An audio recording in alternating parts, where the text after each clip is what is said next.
welcome to Branding with Bex. It's a new season and I'm so excited you decided to join me. On this season, we're talking all about how business meets psychology. We're diving deep into why we buy, what makes brands truly unforgettable, and how smart businesses can win both hearts and wallets. You'll walk away with some sharp insights this season, some practical strategies, and a few fun conversations along the way. Let's just jump right in.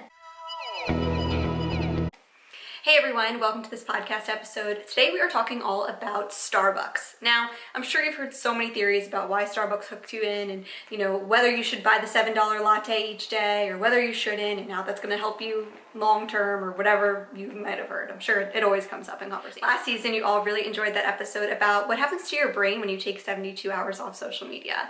Taking that insight into consideration in the new season, I decided to pivot and talk a lot about branding and psychology, which I think is something that is so interesting and can be super beneficial if you're looking to grow your business or your personal brand. Now, in that last episode, we talked about psychology a lot, and I think it's really interesting to dive into different brands and break down how their marketing and branding works in a way that gets you coming back for more. Today, we're talking all about Starbucks and how buying Starbucks is not just a caffeine fix. It actually taps into several psychological drivers and business strategies that really help to make it more of a routine and even a ritual for millions of people. So the first thing is ritual and routine equals comfort. People seek a feeling of comfort. They seek comfort creators for personal brands. That's something you can take away and run with. They seek that feeling of just like, this isn't just a treat, it's a lifestyle anchor, which sounds really extreme, but it's true. So if someone every single day has this routine where they treat themselves to a Starbucks, and grabbing that little Starbucks drink actually really becomes a small moment of predictability in a day that can be really busy. And it helps to kind of wire that sense of certainty within our daily routines. Next, it also triggers a dopamine loop. So the smell, the taste, the cup in your hand, this is all tied to anticipation and reward. This forms a feedback loop. So when I do this, I feel good. Over time, this low effort, high reward habit is really easy to repeat and has you coming back for the drink again and again. Now, that's also not to be confused with too much of a routine where you're able to treat yourself to all of these trendy drinks that show up more and more and that customization feature. So you're looking for speed, consistency, and control. You can order ahead through the app, but you can also customize to your exact taste and preferences, and you can pick it up without friction. So it's almost so easy to go and pick it up because your app is like so easy to navigate. And all of these sizes help you add a little bit extra layer of customization as well. So when you think about a venti, a grande, they're custom sizes, they're not large, it feels more and more custom to you. You also think about that identity and status. So who remembers going to the mall when they were a preteen and going to pick up a double chocolate chip frappuccino at Starbucks? I know I do.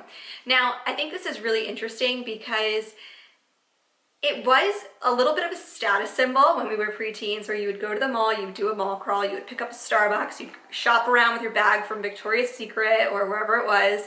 And then it also communicates a message still to this day. So buying a Starbucks to this day communicates a very subtle message. And to many, it may give off an impression of, I'm busy, I'm productive, I can afford a $7 latte. It's kind of like a micro status. So for example, it's like wearing athleisure and carrying around a MacBook in public. It's not flashy, it's more so like a social coded vibe, if you get what I mean.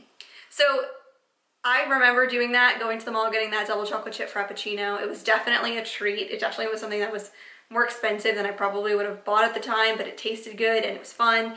And I think that has continued to this day. And if you're, a 2000s, if you grew up in the 2000s or the 90s, you might remember those mall crawl moments. Now we want to talk about the emotional design.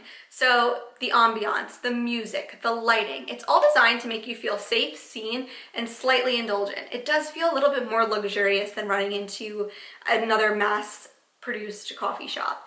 You're not just buying coffee, you're purchasing that moment of calm, productivity, or luxury, depending on what you're in Starbucks for. Now, the branding also does feel personal. Starbucks is trained to make you feel known. So when they write your name on a cup, and it's most likely wrong, but they still write your name on the cup. They remember your order if you're a local. You get rewards for showing up if you have the app. And then it's kind of like this little social bond that you have with the company. So it feels personal even though it's engineered. You can also look at their branding in another way. So if you break down colors, which is something I really want to dive into later in this season, green is a comforting and soothing color, and it was not picked by accident. Their logo was not designed by accident. None of this was designed by accident. This is all really smart strategic branding to get you hooked and coming back for more and more for decades and decades on end. Now, people love to buy Starbucks every day, and it's not just because they love coffee. So they love feeling in control, they love being rewarded, they enjoy that sense of identity, and then they enjoy a consistent emotional experience. Starbucks is selling certainty, customization, and comfort. So that is a very powerful daily need that has been factored into the store. There's also so much background you could go into with Starbucks with just how the store flow works. So like when you walk in, there's a reason you walk in from a certain door. The flow is a certain way. It brings you through in front of those pastries or the cake pops and all of that to get to the place where you order. There's a reason that after you order, you go to the pickup side and it has your name on it and they call your name out. Again, it's just more of that recognition. It's more of that feeling like you're a part of this experience. Even if you place the order on your phone, to go in and to pick it up ready to go and have that level of comfort knowing it's going to be ready is another huge selling point for people. And people don't realize that brands do this very strategically. Like, this isn't just something that happened the way it did. It wasn't like Starbucks just said, let's just pick green for our color. They didn't just say, let's just make the store flow this way, or let's just play this music for fun. Like, the music, the ambiance, the lighting, all of these things really play into your experience and have had you coming back for more if you're a Starbucks shopper. Now, I've had a lot of fun with breaking down Starbucks in this episode, and in future episodes to come, we're going to dive through a lot of these other major brands and how these trends really evolved into becoming these lifestyle brands. Now, they have made such a strong impact. They've been very smart and strategic with their marketing, and I think that you will really enjoy learning this. So if you're a brand and you're listening, you might learn some tips and tricks of how you can do this and implement these strategies into your own way and into your brands. And if you're a personal brand looking to maybe market other brands or through affiliate marketing, this is a great opportunity for you to learn more about that. And then if you're a consumer and you're maybe thinking, I buy a lot of this stuff every day and I don't know why, I'm going to explain to you why you do, and maybe we can change some of your spending habits if that's what you're interested in. So thank you so much for tuning into this first episode of Branding with Bex. This new season is going to be awesome. I can feel it. We have a lot of great interviews coming as well and a lot of different conversations. So yes, we will be breaking down the psychology of brands, but we're not just talking about brands. We're going to talk about products. We're going to talk about a lot of secrets with branding. We're going to talk about building up that personal brand, building up that business.